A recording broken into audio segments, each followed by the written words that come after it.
राहु यहाँ पर एक शार्प राइज देने वाला है। इस साल भाग्य पूरी तरीके से साथ देगा।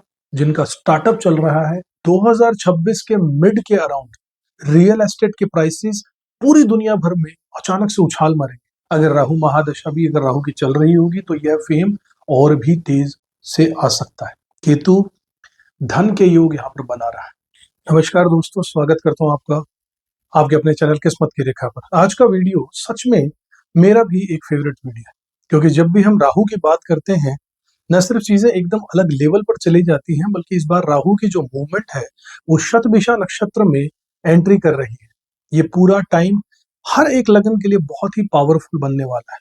लेकिन कैसा बनेगा, किस तरीके की एनर्जी आएगी, क्या बदलाव दिखने वाले हैं, चलिए धीरे धीरे आराम से समझते हैं।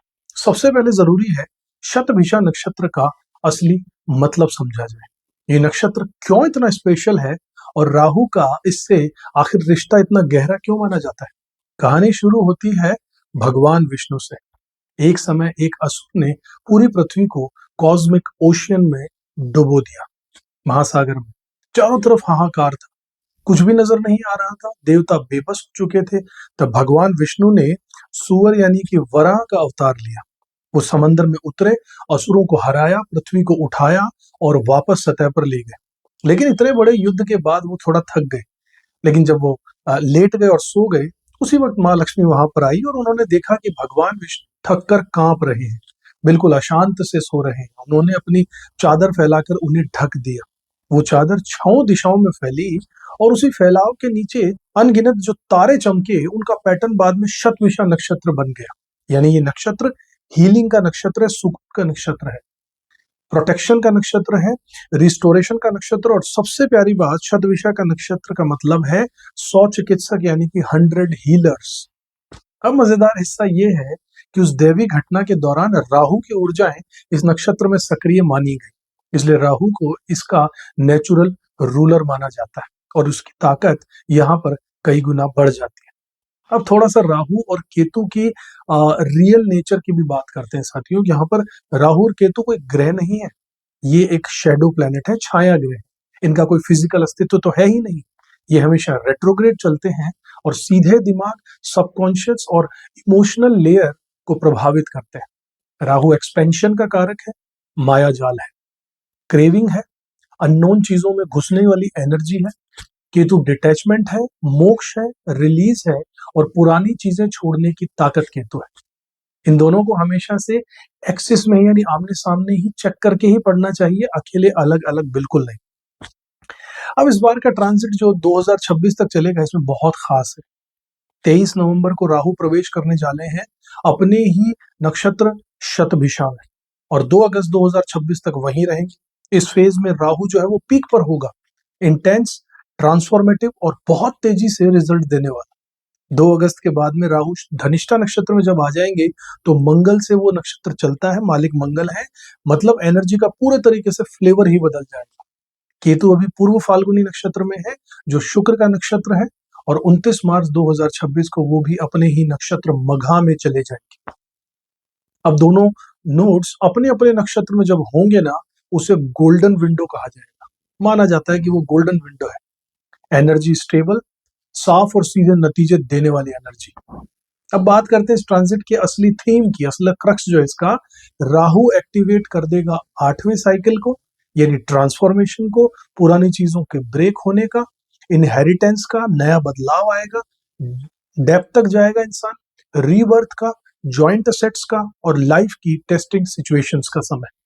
केतु एक्टिवेट करेंगे इसी समय 4थे साइकिल को, यानी कि होम, मदर, रियल एस्टेट, घर की शांति, इमोशनली ग्राउंडिंग, कंफर्ट जोन।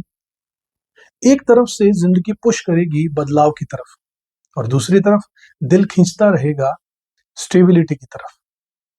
यही इस ट्रांजिट का सबसे बड़ा ड्युअलिटी और दोहरी अट्रैक्शन होगी। और एक क्लियर प्रिडिक्शन मैं आज यहां पर बोल रहा हूं, 2026 के मिड के अराउंड रियल एस्टेट के प्राइसेस पूरी दुनिया भर में अचानक से उछाल मारेंगे। बहुत नोटिसेबल जंप आने वाला है। अब सबसे इंपॉर्टेंट सवाल यहाँ पर यह है कि 12 जो लग्न या 12 राशियां हैं, इन पर इसका क्या असर पड़ेगा। फिजिकल लेवल पर अगर देखना है तो लग्न से देखिए, अपने लग्न के हिसाब से राशि पकड़िए, और अगर इमोशनल लेवल पर जो फर्क पड़ेगा वो चेक करना है तो चंद्रमा की राशि से पकड़िए। आपकी चंद्रमा की जो राशि है उसका वीडियो देखिएगा। तो तुला लगन वालों या तुला राशि वालों को एक बहुत इंटरेस्टिंग समय आपके लिए शुरू होने वाला है। 2026 में राहु और केतु जो आपकी कुंडली के 5वें और 11वें घर में घूम रहे हैं, और ये एक्सेस आपके फ्यूचर और आपकी क्रिएटिविटी, आपके बच्चे, आपके स्पेकुलेटिव गेन्स और आपकी सोशल सर्कल और आपकी इनकम सबको हिला कर रखने वाला है। थोड़ा गहरा जाकर समझें तो आराम से बैठिए और समझिए बात को। सबसे विशेष चीजें जो आपके साथ होने वाली, सबसे पहले समझिए राहु 5वें घर में, एक्वेरियस में, और राहु का दमदार ट्रांजिट है। राहु आपकी कुंडली के 5वें घर में चल रहा है, और 5वां घर किस चीज का होता है? 5वां घर आपकी क्रिएटिविटी का होता है, आपकी एक्सप्रेशंस का होता है, आपके बच्चों का होता है, आपकी एजुकेशन का होता है, स्पेकुलेटिव गेन्स का होता है, शेयर मार्केट का होता है, ट्रेडिंग का होता है, क्रिप्टो का होता है। आपकी फेम का भी 5वां घर होता है, और आपका पूर्व पुण्य 5वें घर से देखा जाता है। नहीं, यहाँ पर आप प्यार से, दिल से, अनकंडीशनल एनर्जी से कुछ करते हैं, वो सब 5वां भाव चलाता है। यहाँ पर राहु एक्वेरियस में अपने ही घर में बैठा है, मतलब कि एक स्वैगर है, पावर में है, इन्फ्लुएंशियल हाई है, और 23 नवंबर 2025 से लेकर 2 अगस्त 2026 तक ये राहु शतभिषा नक्षत्र में पहुंच जाएंगे। ये नक्षत्र राहु का खुद का है, और मतलब यहाँ पर डबल पावर मिलेगी राहु को, डबल अथॉरिटी मिलेगी, डबल रिजल्ट मिलेंगे। और आप इस ट्रांजिट में क्या मिलता है समझते हैं। आपको यहाँ पर अनकंडीशनल लव की हीलिंग शुरुआत हो जाएगी। यहाँ रोमांस शब्द मत पकड़ना, एक्चुअल मीनिंग है अनकंडीशनल लव। जहां पर आप बिना किसी मांग के दिल से कुछ करते हैं, वो आपका पार्टनर हो सकता है, आपके बच्चे हो सकते हैं, आपकी एजुकेशन हो सकती है, या आपकी क्रिएटिविटी हो सकती है। राहु यहाँ पर आपकी ये सारी एनर्जीज को हील करने वाला है। जिनके बच्चे अभी स्ट्रगल कर रहे हैं, स्टडी में, करियर में स्ट्रगल या फोकस में स्ट्रगल, इस समय चीजें अब ऊपर आना शुरू हो जाएंगी उनके लिए। स्पेकुलेटिव गेन्स के बारे में बात करें, शेयर मार्केट, सट्टा बाजार, तो बहुत बड़ा सुधार यहाँ पर होगा। जो लोग ट्रेडिंग में है, स्टॉक मार्केट में है, इंट्राडे करते हैं, क्रिप्टो में है, फ्यूचर्स में काम करते हैं, ऑप्शन ट्रेडिंग में है, राहु यहाँ पर एक शार्प राइज देने वाला है। एकदम से तेज मोमेंटम वाला समय होगा, खासकर अगर आपकी कुंडली में राहु स्ट्रांग है तो, या आप राहु के महादशा या अंतरदशा में अगर चल रहे हैं तो ये समय पोर्टफोलियोज को उठा देगा।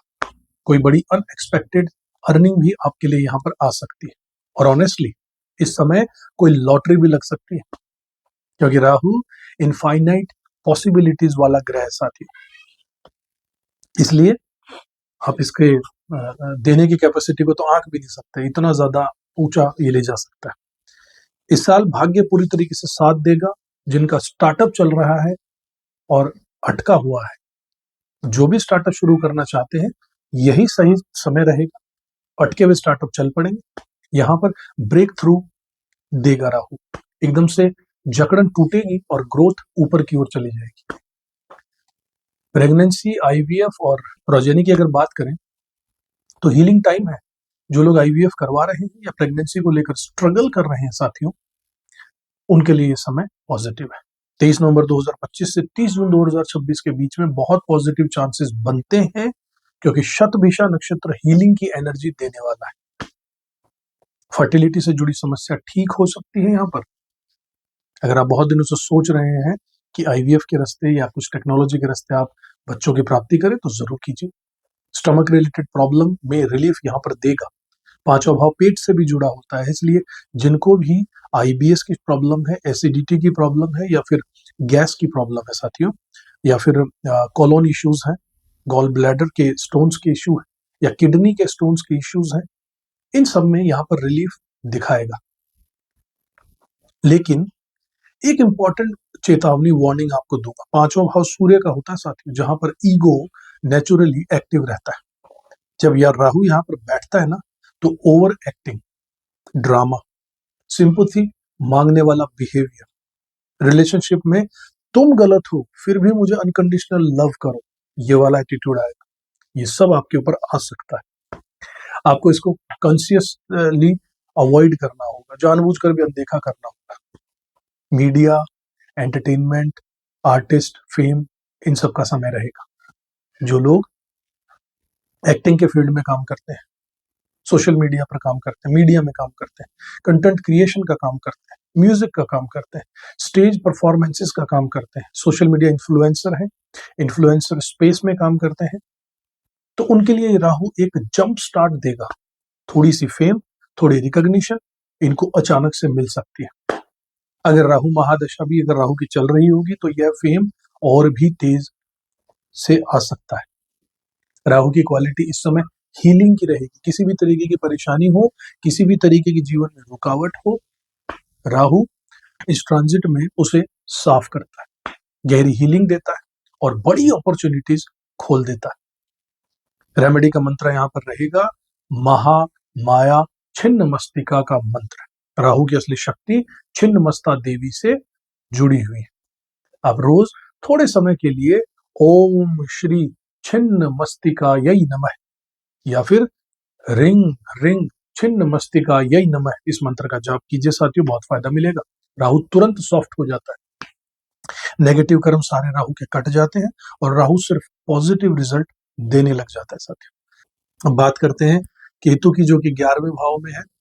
केतु आपकी कुंडली के जो 11वें घर से जो यहाँ पर गोचर अभी चल रहा है, यानी कि इनकम का घर, गेन्स का घर, बड़े गोल्स का घर, सोशल सर्कल का घर, एल्डर सिबलिंग्स का घर, और 2026 में ये ट्रांजिट लगभग पूरे साल एक्टिव रहने वाला है। केतु धन के योग यहाँ पर बना रहा है। जब 2026 के मार्च के आखिरी हफ्ते में केतु मघा नक्षत्र में प्रवेश करेगा, यहां से पावरफुल धन योग बनाएगा। केतु यहाँ पर सडन गेन्स देने वाला है। कभी कभी ऐसा धन जो आपके इमेजिनेशन में भी नहीं था, अचानक से कहीं से पैसा। केतु आपको फ्री विल से हटाकर डेस्टिनी पर चलाता है, मतलब चीजें हैपनिंग मोड में चलने लगेंगी। साथियों, सोशल सर्कल में थोड़ा डिस्टेंस आने वाला है। आप अचानक से सोशल मीडिया से दूर हो सकते हैं, लोगों से थोड़ा कटकर रहना चाहेंगे, थोड़ा दूरी बनाकर रहना चाहेंगे, अननेसेसरी आउटिंग से बचना चाहेंगे। लेकिन ये गलत नहीं है, केतु यहां पर आपकी एनर्जी को बचाने वाला है। अप्रैल के बाद वेल्थ के चांसेस है तेजी से बढ़ेंगे। अप्रैल के बाद आपकी इनकम में एक नोटिसेबल जंप अचानक दिखने वाला है। हेल्थ की बात करूं तो शुरुआत में इंप्रूवमेंट होगा और बाद में साल के पहले 3 महीने में हेल्थ आपकी सुधरेगी, ध्यान देना होगा। लेकिन बीच के साल में पेट से जुड़ी हुई चीजों का ध्यान बहुत ज्यादा जरूरी होगा। ठंडी चीजों से दूरी बनाकर रखिएगा, जंक फूड और प्रोसेस्ड फूड कम लीजिएगा, डाइजेस्टिव फायर अपनी ठीक रखिएगा, यानी जठराग्नि को ठीक रखिएगा। डोनेशंस बहुत जरूरी है। जब भी पैसा आए या नई अर्निंग आपकी बने तो थोड़ा सा दान दक्षिणा जरूर कर लीजिएगा। बुधवार, रविवार या फिर गुरुवार का दिन बहुत अच्छा रहेगा। किस दिन करना है वो आपकी जन्म कुंडली तय करेगी। अगर चाहे तो अपनी जन्म कुंडली का विश्लेषण आपसे करवा सकते हैं। दान से आपकी राहु केतु की एनर्जी क्लियर रहती है साथियों, इसलिए दान कर्म करते रहिए। 2026 का सबसे बड़ा मंत्र आपके लिए रहेगा कि फ्यूचर पर फोकस कीजिए, अपने भविष्य पर फोकस कीजिए। पूरा साल आपको फ्यूचर फोकस्ड रहना होगा, अपने अतीत को पकड़कर नहीं चलना है। राहु 5वें घर में है, केतु 11वें घर में। ये एक्सिस आपको एक नई दिशा देने वाला है, बस आपको ओपननेस से चलते रहना है। तो साथियों, तुला लग्न या तुला राशि वाले मेरे साथियों, 2026 आपके लिए हीलिंग और गेन्स और क्रिएटिविटी का साल रहेगा। सही दिशा में चलें तो लाइफ बहुत स्मूथ हो जाएगी। नीचे कमेंट करके मुझे जरूर बताइएगा कि आप कौन सी दशा आपकी चल रही है और किस दिशा में जाने के बारे में आप प्लानिंग कर रहे हैं। और अगर आप पर्सनल चार्ट का एनालिसिस करवाना चाहते हैं तो डिस्क्रिप्शन में आप हमसे जो स्क्रीन पर नंबर है इस पे कांटेक्ट कर सकते हैं और किसी भी माध्यम से आप हमसे संपर्क कर सकते हैं। चैनल को फॉलो नहीं किया, सब्सक्राइब नहीं किया हो तो जरूर कर लीजिएगा, बेल आइकन प्रेस कर दीजिएगा। मैं हूं आपका अपना ज्योतिष रत्न भुवनेश और लगभग रोज लेकर आता हूं आपके लिए ज्योतिष से भरे उपाय। आपको मेरी तरफ से ढेर सारा प्यार। वीडियो पसंद आया तो इसे लाइक कीजिएगा, शेयर कीजिएगा और अगले वीडियो में आपसे फिर मुलाकात करूंगा। तब से खुश रहिएगा, अपना कर्म करते रहिएगा, ऊपर वाले में विश्वास जरूर रखिएगा साथियों। जय श्री राम। किस्मत की